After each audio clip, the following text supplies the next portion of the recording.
राधे राधे। आप सभी को हाजिर हैं एक सुंदर सी कहानी लेकर। कहानी कर्म के फल पर आधारित है, तो चलिए उस कहानी को बिना देरी किए हुए सुनाते हैं। एक बार की बात है, एक गांव में एक सेठ रहता था और वहां कुछ लकड़हारे रहते थे। उनकी यह कहानी है। जब सेठ के पास लकड़हारे काम करते, उसमें एक रामू हरिया इत्यादि अनेक प्रकार के लकड़हारे वहां काम कर रहे थे।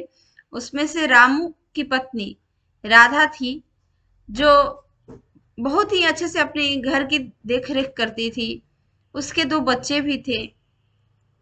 जब रामू जाता अपने काम पर और काम से लौटता, तो कुछ ही पैसे सेठ उसे देता। उसकी जो मजदूरी होती थी वो पूरा नहीं देता था और बोलता था कि आपने ये काम इतना किया, या कोई पैसे ले लिया करता तो उसको बोलता कि तुमने इतना पैसे ले लिया, और उसके जो पूरा तनख्वाह होती उसमें से काट लिया करता। कोई ना कोई बहाना बना ही देता था हर किसी के साथ, हर लकड़हारे के साथ। बेचारे लकड़हारों को प्रलोभन दिया करता था कि तुम 9 घंटा काम करोगे तो 3,000 रुपया दूंगा। और जब वो लोग 9 घंटे काम करके दे देते थे तो वो 2 ही हजार देता था और कहता था अगर काम करना है तो करो, नहीं तो दूसरा काम ढूंढ लो। इस तरह उन सभी लकड़हारों को प्रताड़ित करता था। अब 2-3 हजार में कैसे किसी की एक महीने की खर्च निकले, इससे लकड़हारे सोचते रहते कि अब तो क्या किया जाए कि और पैसे कमा के अपने बच्चों को आगे बढ़ाया जाए। बच्चे अच्छे से स्कूल नहीं जा पाते थे, फैमिली अच्छे से देख रेख नहीं कर पाती थी, फिर भी उसी पैसे से वो जितना यथासंभव होता था उनकी फैमिलियां करती थी अपने घर की देखरेख। लेकिन इसी तरह दिन बीतते जा रहे थे। 1 साल, 2 साल, 3 साल, 4 साल, लगभग लगभग कुछ साल ऐसे ही बीत गए। अब वो चाहती थी कि कुछ न कुछ सेठ पैसे बढ़ाए जिससे हमारे घर की स्थिति अच्छी हो जाए। सारी गृहिणियों के मन में यही था। लेकिन सेठ जो था वो एक नंबर का कंजूस था। काम लेता ज्यादा, पैसा देता कम, और कोई ना कोई बहाना बना देता कि आपने छुट्टी लिया है या आपने 2 घंटे बैठ के आराम किया है, इस तरह के करके और पैसे काट लिया करता था। अब बच्चों की फीस भी नहीं पूरी हो पाती थी, बच्चे को पढ़ानी थी रामू को। तब फिर रामू की पत्नी बोली कि क्यों ना दूसरा काम भी साथ में ढूंढ लो। इधर काम करने के बाद साथ आप दूसरा काम को किया करो। ऐसा रामू की पत्नी ने रामू को समझाया। जब राधा ने रामू को समझाया तो राधा की बात को रामू ने माना और बोला कि आज सेठ जी के पास काम करने के बाद मैं वहां से दूसरी जगह जाऊंगा और जाके काम ढूंढने की कोशिश करूंगा। अब क्या था, वहां से चला जाता है रामू दूसरी जगह और काम सबसे मांगता है, लेकिन काम कहीं नहीं मिल पाता है। अब बेचारा थक हार के सोचता है कि अब मैं क्या करूं, मुझे तो काम कहीं नहीं मिल पा रहा है। इतने में वो देखता है कि रास्ते में एक झुंड भैंसों की आ रही है। अब वो डर जाता है कि उसके सामने ही आने वाली रहती हैं। तब तक वो एक गुफा देखती है, उस गुफा के अंदर वो चला जाता है। गुफा में जाने से डरा हुआ है कि अब मैं इस जगह कैसे आ गया और ये कौन सी जगह है, ऐसा सोचता है और बचने के लिए, छुपने के लिए वहां आश्रय ले लेता है। तभी कुछ देर बाद उसे एक टोकरी दिखाई देती है। उस टोकरी को सोचा कि क्यों ना यहाँ पड़ी बेकार टोकरी को अपने घर को ले जाया जाए। घर ले जाने पर कुछ रखने के काम आ जाएगा।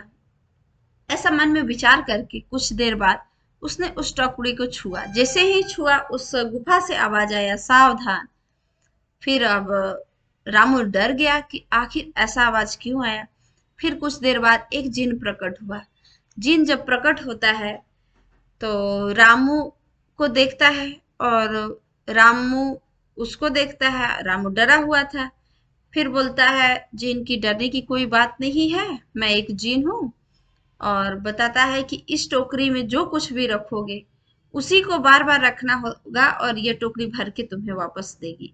मतलब एक अंश रखो, उसके पूरे भर के टोकरी प्रदान करेगा वो अंश। और इस चीज का तुम्हें ऐसा चीज रखना है कि तुम जब भी उस पदार्थ को रखो उससे जन कल्याण हो सके, तुम्हारा घर खर्च चल सके, सब कुछ होए। तुम ये देखते हुए इस टोकरी से दान पुण्य इत्यादि किया करो।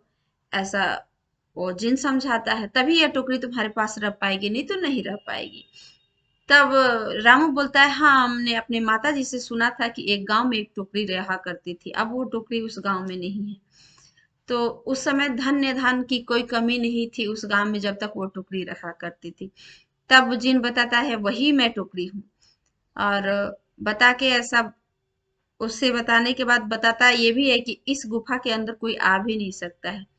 सच्चे मन वाले, सच्चे हृदय और अच्छे कर्म करने वाले ही मेरे गुफा के अंदर आ सकता है, ऐसा जिन ने बताया। और टोकरी के बारे में जिन ने रामू को सब कुछ बता दिया।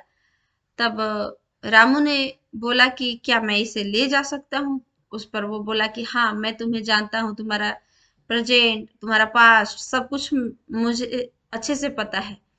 तो तुम इस टोकरी को ले जा सकते हो, तुम्हें इस टोकरी की जरूरत है। ऐसा कहकर वो अपने घर को ले आता है और सारी बातें अपनी पत्नी को बताता है। अब तो पत्नी सुन देखती है एक टुकड़ी, और वो पति से पूछने लगती है, ये क्या लेके घर आ गए, मैंने आपको बोला था कि आप काम करो, काम ढूंढने जाओ। ऐसा पत्नी ने पति को बताया। अब पति बोलते हैं कि देखो राधा, मैंने ये टोकरी ऐसे ऐसे करके प्राप्त किया है। तो आ, उसमें सोचने लगती है कि अब इसमें आप क्या रखिएगा। उसको विश्वास नहीं हो रहा है कि सच में ये ऐसा हो भी सकता है, पर ऐसा हुआ था। तब रामू ने कहा कि मैंने तुम्हें एक बार लकड़ी काटे जंगल में गया था, तो तुम्हें एक छोटा सा लकड़ी लाके दिया था, क्या तुम उस लकड़ी को रखी हो। उस पर राधा बोलती है, हाँ हम उस टोकरी में उस लकड़ी को लाके रख देती हूँ। उसने बोला ठीक है, ले आओ उस टोकरी में उस लकड़ी को लाके रख दो। वो लकड़ी जो था चंदन की लकड़ी थी। जैसे ही उस छोटे से टुकड़े को उसने टोकरी के अंदर रखता है, वैसे ही टोकरी भर जाती है। अब चमत्कार देख के पत्नी भी बोलती है कि ये तो अद्भुत चमत्कार है। तब बोलती है कि आपको काम करने की जरूरत नहीं है, आप काम मत करिए, इस लकड़ी को बाजार ले जाके बेच दीजिए, इससे हमारे घर के खर्च चलेंगे। इस पर सेठ जी के पास वो जाना चाहता था, लेकिन उसकी पत्नी समझाती है कि नहीं मत जाओ, और वो उस बात को मानता है और नहीं जाता है। फिर क्या था, अच्छे से बाजार में वो जाके रुकता है और चंदन की लकड़ी बहुत ही कम दाम में सबको बेच देता है, जिससे अच्छे अच्छे व्यापारी लोग भी खरीद लिया उनकी टोकरी की चंदन की लकड़ी। अब चंदन सारी लकड़ी बिक गई और अच्छे पैसे भी कमाई हो गई। तो फिर वो अपने घर को आता है और अपनी पत्नी को सारे पैसे सुपुर्द कर देता है और सारे वृतांत बताता है। फिर पत्नी से कहता है कि देखो मेरे दोस्त कुछ हैं जो वहां बहुत ही कष्ट झेल रहे हैं, सेठ जी तो अच्छे पैसे नहीं देते हैं, तो क्यों ना इस काम में अपने दोस्तों को भी लगा लूं, जिससे हमारा भी भला होगा और उनका भी परिवार अच्छे से चल पाएगा और मेरे काम में मदद भी मिल सकेगा। ऐसा रामू ने अपनी पत्नी को बताया, समझाया। तो उसकी पत्नी ने बोला ठीक है, आप उनको भी जाके बता दीजिए, अगर करने का काम मन होगा तो आके करेंगे। अब सभी ने सुना, तो उसके सहपाठी लोग भी सहभागी बनने के लिए उसके पास आए और सोचे कि अब यहाँ हम लोग अच्छे से अगर काम करते हैं, लकड़ी को बिछवाने में मदद करते हैं, तो हमें उस सेठ जी से अच्छा पैसा हमें रामू प्रदान करेगा, तो क्यों नहीं हम रामू की मदद करें।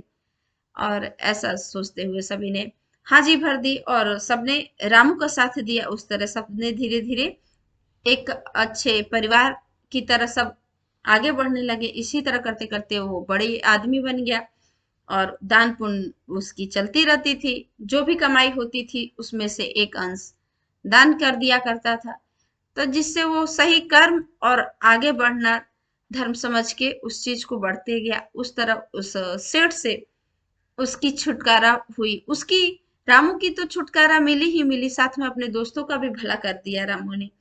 तो यही इस कहानी से आपको क्या शिक्षा मिलती है जरूर बताइएगा। मिलते हैं आपको इसी तरह की अच्छी और नई वीडियो के साथ। जय श्री राधे। राधे राधे आप सभी को।